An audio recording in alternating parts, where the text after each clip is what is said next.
I'd like to know about the casting of the girl and if in real life she's also like that. No, that's a very good question. Fortunately, she is the opposite of that, and she is a very, very sweet, happy, warm, fun girl for the most part. But she's, what was great about her was that she was able to, to tap into the dark side, and either from taking personal experiences and then, amplifying them for purposes of, of the drama, or knowing, other kids that are in similar situations that she could relate to. So I think that was what was so great about her, is being able, not being afraid to kind of tap into, the dark side of that character. We intentionally wanted a non-actress, just because we wanted to, at least in America, a lot of sometimes, children's performances can be really weak, and especially like on, sitcoms, and where they're very manufactured through editing, and they just kind of cut to a close-up and they say their lines and they're kind of dead behind the eyes, and you don't really feel them, acting. And we wanted to have the same expectations from this girl's performance that we would expect from an adult. And we had done a music video a couple years before that she had acted in, and it had a similar kind of melancholic tone.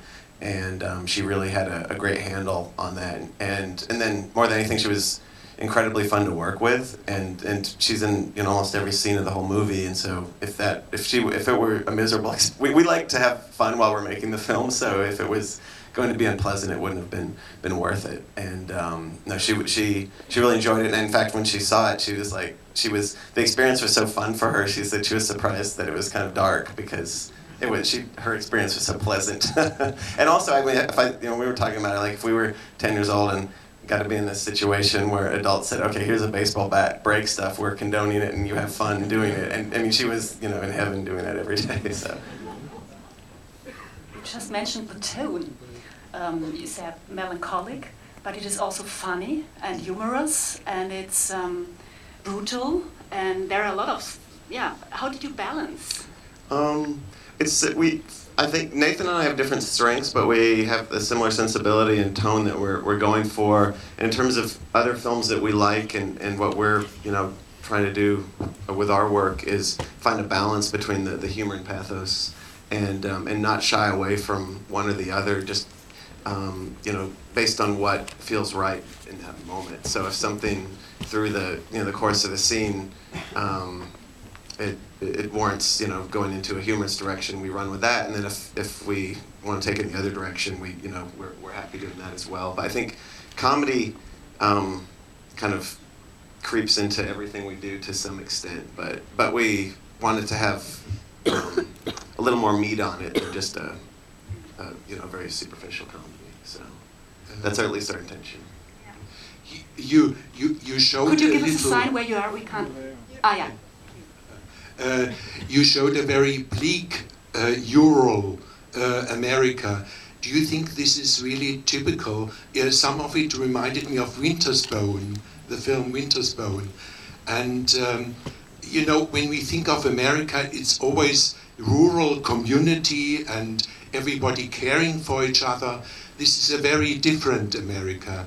And I wonder whether it's really typical. And the other question is, there's an absence of mothers in this film, and this is the voice from the deep. And America is always, the influence of women has been very important always. And as the center of the family and the religious center, all this is absent here. Is this the disillusion of America?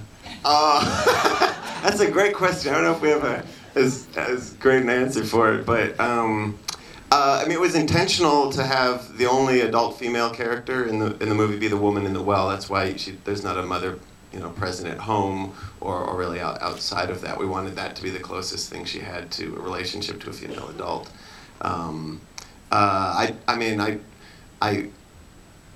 In terms of, we're not going to. We can't say that it's indicative of all of America or anything like that. But I think there's certainly aspects of of that in terms of the rural desolation, but I don't think that's indicative of all areas of the country. But we grew up in Central and East Texas, and there's pockets of that where we definitely felt that kind of atmosphere, and in a sad and then beautiful way as well. There's something like, maybe just because we grew up there, it's something kind of nostalgic about it. But does that answer your question, sort of? Okay, I tried. Here's another one. The movie reminds me of a dark version of Alice in Wonderland. Did you were inspired by that? Maybe I wouldn't be surprised if on a subconscious level. I mean, I think like subconsciously we're very influenced by stories such as that, or fairy tales of that sort. I mean, there's so many fairy tales that start off with a kid wandering through the woods and finding a mysterious witch or something like that. So I think, and then obviously the Alice in Wonderland with going into the hole in the ground and all that. So I'm sure we'd be lying if we didn't say things like that influenced us on different levels. Any more questions? Here's one.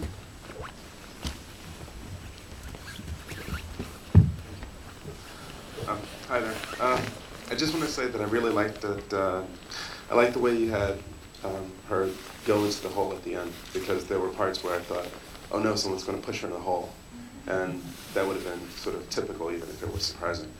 I want to know, for certain elements like the hole, I noticed that when she threw things down there, it didn't make a sound.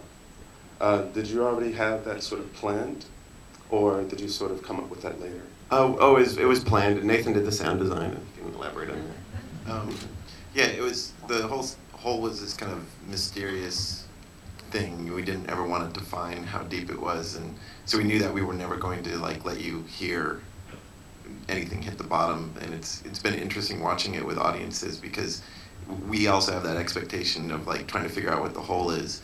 And so you see her drop something in, and the next thing you do is all right, when is it gonna land? And you never hear it. So it's kind of like keeping the whole very mysterious and not really, again, having that part be as realistic as the rest of the film. So it was very intentional to keep the sound design and stuff around there, because that's what you're really focusing on, because you never see down inside of it. It's always what you hear. And so everything you hear is much more, nebulous, yeah, and strange and so forth. Okay. And then in terms of her, yeah, I think we would have, someone pushing her or anything like that. We wanted her to be, pretty much we wanted all of her actions to be within her control. She, no one but herself would put her in the well. That's why we didn't want the father to be abusive and kind of push her off in a certain direction. He's more just kind of neutral. Or to get talked into anything. And it's also why in the birthday cake scene, the handicapped girl, we wanted her to be extremely passive, so that she was facing someone, so that nothing was stopping her from doing. Only she can stop herself from doing this action, and she chose not to. So that was kind of where we were coming from with that.